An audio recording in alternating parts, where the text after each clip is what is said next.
هو الشغل بقى كل حياتك؟ ولا الحياة هي اللي كانت بتجري وانت مش شايفها؟ تطلع من بيتك قبل الفجر وترجع بعد ما الكل ينام وتقول لنفسك استحمل.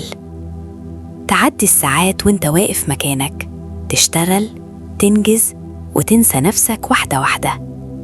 فاكر أول مرة قلت معلش الشغل مهم؟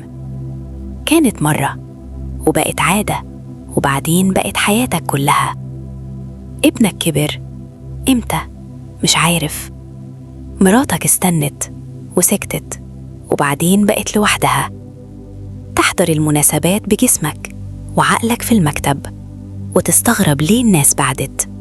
هو انت كنت موجود أصلاً؟ تضحك في الشغل ضحكة مصطنعة علشان تخلص اليوم، وترجع البيت ساكت، مكسور وفاضي. تبص في المراية فجأة وتسأل نفسك أنا كبرت إمتى؟ هو العمر عدى إزاي؟ تعلق شهادة تقدير وتقول نجحت، بس ركز كده كويس، مين كان معاك وانت بتنجح؟ الكرسي في المكتب حافظ شكلك، البيت ابتدى ينساك. تقول بكرة ارتاح، بكرة أعيش، بكرة أفوق، بس بكرة بيجي ويمشي وانت زي ما انت. الجسم ينهار وانت تستحمل، القلب يتعب وانت تطنش، لحد ما تيجي لحظة وتسأل نفسك بجد، هو أنا كنت بشتغل علشان أعيش ولا عشت علشان أشتغل؟